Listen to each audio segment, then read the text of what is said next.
আসসালামু আলাইকুম viewers, RT blogs থেকে আপনাদেরকে স্বাগতম। আমি আজকে আসছি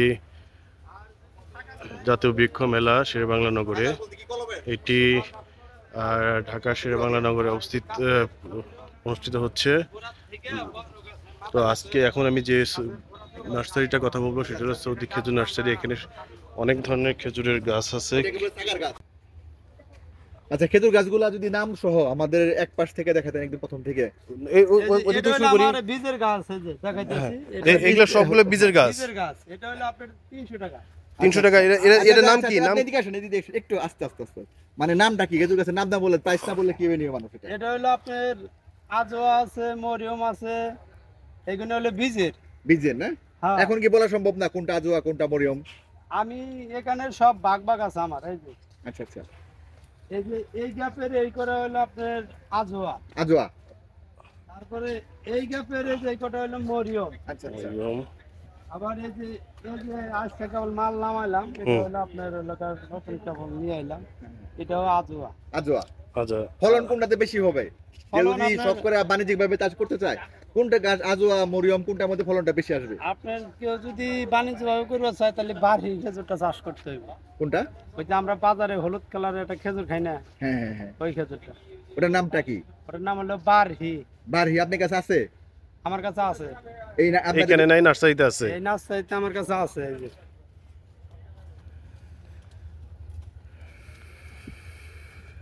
বারহি খেজুরের পাতা বারহি হলো খেজুর। চিকন। আচ্ছা, বাড়ি আমের নাম শুনছি আমরা, এখন বাড়ি খেজুরও হয়? হ্যাঁ, বাড়ি খেজুর ওটাই আচ্ছা, আচ্ছা। বাংলাদেশের জন্য পারফেক্ট হয় বেশি। বাড়ি আর আজওয়া মরিয়ম খেজুরটা একটু বাংলাদেশে আপনার হয় কিন্তু পাকার সমস্যা হয় যায়। আচ্ছা আচ্ছা, এই যে আপনি যেটা বাড়ি বললেন, এটার দাম কত প্রাইস চারাগুলো? সেগুলোর দাম হলো আপনার 300 টাকা।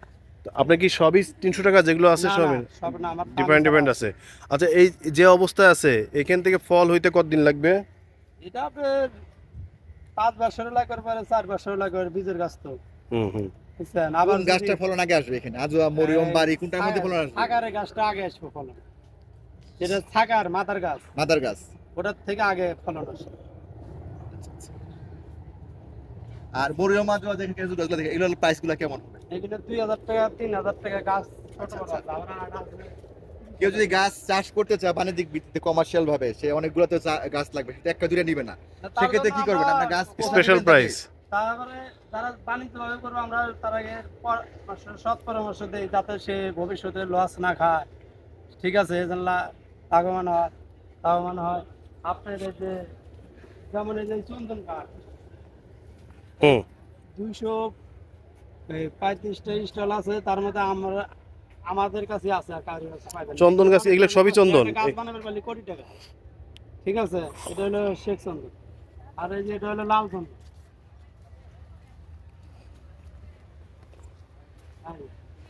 লাল চন্দন। লাল চন্দন মানে সবচেয়ে এক্সপেন্সিভ, Red দামি বেশি মনে হয় না লাল sandalwood। চন্দনটা? দাম দুইটাই অনেক দিন, লালটার থেকে সাদাটার শ্বেত দাম অনেক চন্দন বেশি। কোটি টাকার গাছ। এটা কি বড় হলে কোটি টাকার দাম হয়ে যাবে? একবারে কোটি টাকা দাম। 1 কেজি কাঠের দাম, এটা সাদাটার দাম হলো 30,000, লালটা 20,000। 1 কেজি? 1 কেজি কেজি কাঠের দাম। দাম, শ্বেত চন্দনের দাম হলো 30,000, এটা আর play লাল কাটা ধরুন চন্দনটা একটু। হলো 20,000। কোটি টাকার গাছ।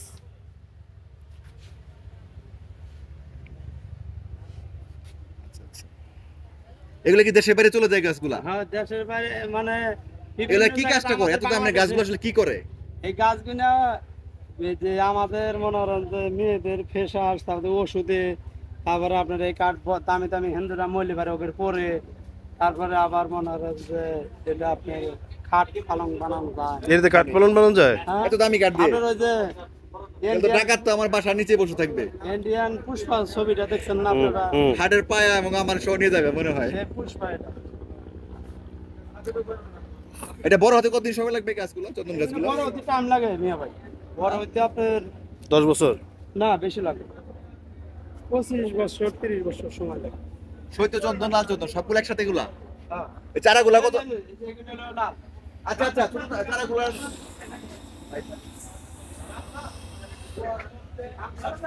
লাল চন্দন কোটি টাকার গাছ, এক গাছের দাম কোটি টাকা যাচ্ছে, এগুলা গাছ সহ। আমার ধরা যদি কেউ খেজুর গাছ আমার কাছ থেকে নেয়, আমি 1 লাখ করে দিতে পারবো, আমার কাছে অ্যাভেলেবেল আছে। নার্সারির মধ্যে। অ্যাভেলেবেল আছে, আমার কাছেও আছে। আমাদের থেকে যারা ভাই বেড়াদার করছে আমারে বলছে অনেক গাছ আছে, তারা 1 লাখ টাকা করে নেবে, 1 লাখ। সবাই দেখেন হ্যাঁ, 1.5 খেজুর থেকে 2 আছে, লাখে এই যাচ্ছে বড় আর কি। এই বড় বড় খেজুর আছে, এবং খেজুর সেই মিষ্টি। আজোয়া হ্যাঁ, মরিয়ম। এখন আমার কাছে খেজুর আছে, আমি যদি কেউ চায় আমি দিতে পারবো। স্যাম্পল দেখাতে পারবেন? হ্যাঁ এটা কি আজোয়া বললেন না? এটা হ্যাঁ, এটা জোয়া খেজুর। আজোয়া, এটার দাম কত বললেন? 10,000। 10,000 টাকা। আমার কাছে কেউ ছাড়া নিলে আমি কমই বেশি, কারণ এইগুলো এখন এভেলেবেল আমার কাছে আছে। আচ্ছা, চন্দন গাছটা কি পরিচর্যা করবে একটু বলে দেন একটু সবাই রে। চন্দন গাছের হলো এই যে পরিচর্যা সার সাথে টার কিভাবে কি দিবে একটু বলে দিই, শেষ করে দিই আমরা। যারা ছোট গাছ নিয়ে চন্দন গাছের লাগায়, কিভাবে পরিচর্যা করবে বলে দিই একটু। বুঝছেন? যারা ছোট গাছ লাগায়, এই যে আমার কাছে দেখতেছেন এই যে একটা ঘাস, এটা হলো ইন্ডিয়ান থেকেই মনে হয় যে এই ঘাসটা আইছে, বুঝছেন? হুম এটা না থাকলে এই গাছটা খাদ্য নিতে পারে না, কারণ এই গাছটা যখন সাথে থাকে হুম তখন এই খাদ্য মনে হয় যে আর নিতে সহজ হয়। সুবিধা হয়। আর গাছটা মারা যাবে না। আর এদের খাদ্য ই করে, আর এটা জৈব সার এটা বলা যায় খায়, কি। বুঝছেন? আর আপনার এই যে লালটা কিছু লাগে না গোড়ায়। এটাও এক্সপেন্সিভ না? হ্যাঁ, এটা এটাও আপনার দামি গাছ। এটা তো কোটি টাকার নাকি এটা বললেন? মনে করেন যে যেভাবে লাগাইবেন এইভাবেই হবে, এটা কোনো সাথে বাড়তি কোনো ই করতে হয় না। আচ্ছা, চন্দন গাছগুলো কত করে বললেন প্রাইস? আমার কাছে এই যে এটা হইলো আপনার এই দেখেন একটু বড় গাছ, হ্যাঁ। 3,000। আবার ওই যে হাফ বস্তা আসে, বড়টা 3,000 আর হলো এটা হইলো 6,000 টাকা। হাফ বস্তার এটা আরো মধ্যে বড় যেটা আছে সেটা হলো 6,000 টাকা। একটু বড়, বস্তাটা বড়। হুম পরে এই 5 গাছ ফিটের পর গাছগুলো কাছাকাছি। হচ্ছে জৈব সার উৎপাদন করে, গাছের জন্য ভালো। কোটি টাকার গাছ এগুলা বড় হলে ব্যাংকে আর ডিপোজিট রাখার দরকার নেই মনে হয়। আমার চন্দন আছে, এবার চন্দন আমি মনে হয় আপনি কটা লাগাইছেন বাসায় আমার বাড়িতে? বাড়িতে আমি লাগাছি গোটা বিশেষ, আর লোক আর আমার ফার্মে না হলেও 3,000 চারা আছে। গ্রামে হ্যাঁ, এই শ্বেত চন্দন। কেউ যদি 10-20 বছরে কোটিপতি হতে চান, আমার মনে হয় ব্যাংকে ডিপোজিট ছাড়া মনে হয় 10টা-20টা গাছ লাগিয়ে দেন বাসার আঙিনায়। নিশ্চিন্তে নাকে তেল দেখে গাছ তো থাকেন। মনে করেন যে একদিন আপনার চীনা দেশের সম্পদ, ভালো আপনার গাছ জন্য লাগালে সম্পদ হবে। পারে অবশ্যই লাভ আছে, কারণ এই গাছটা দেখেন, চিন্তা করেন যে আর একটা গাছের দাম কম হলে আমি কোটি বাদে দিলাম, যদি 30 লাখ করে বেচা যায় খালি টাকা। কারণ আপনার ব্যাংকে একটা গাছ 3,000 টাকা কিনে 30 বছর পরে আপনি বেচবেন হলো আর 12 লাখ 15 লাখই বেচলেন, হুম সাপোজ কম করে দিলাম। তাহলে আপনার যদি 1,000 গাছ থাকে তাহলে কত টাকা? অনেক টাকা, সেটাই। 1000 না, 100 গাছও থাকে, তার তো টাকা না, যারা বড় ধরনের যারা ইনভেস্ট করে। গার্মেন্টসে ধরেন, যারা ইনভেস্ট করে গার্মেন্টসে ধরেন, এত শ্রমিক লাগে, এটা তো শ্রমিক লাগবে না, এটা গাড়ি ধুবো আর একটা মালিয়ে হেঁথিয়ে দেবো, খালি পাহারা দিব শেষ। গাছে কখন কি লাগে খাদ্য মেতে দিল। তারা কিভাবে করে অনেকেই জানে না। অনেকে জানে না, যে তো মনে হয় যে কয় খেজুর হয় না বাংলাদেশ, হুম ঠিক আছে? এই খেজুর গাড়ার সময় এই যে এরকম গাছটা বালু মাটি যেখানে আছে, তারা এই ট্রলারে করে বা গেজার দেওয়া বালু ফালাইতেছে, হুম হুম ওই সব মাটিতে এই খেজুর গাছ যদি গাড়ে হুম ফলন হবো ডাবল।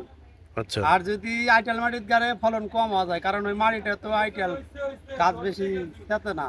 আচ্ছা। এই জন্যই ফলনটা কম হয়। আমরা জানি যে হ্যাঁ, দোআঁশ মাটিতে, সৌদি সারযুক্ত দেখেন মাটিতে এই যে ফলটা সৌদি- বেশি হয়, ফলনটা। সৌদি মরুভূমি দেশ, খেজুর মাটির হাতে ঝুলে ঝুলে হয়েছে, যদি বালুর মধ্যে এটা পারফেক্ট বেশি হয়। আচ্ছা, বালুর মধ্যে। আর আর এই খেজুর গাছের একটা ওষুধ আছে, আমি নাম কয়ে দেই, হ্যাঁ যদি কোনো ওক বেলায় ধরে নাটি বড় অ্যান্টাকল, এটা হলো বায়ার গ্রুপ ওষুধ, এটা বাংলাদেশি না, এটা আচ্ছা। বাইরের ওষুধ।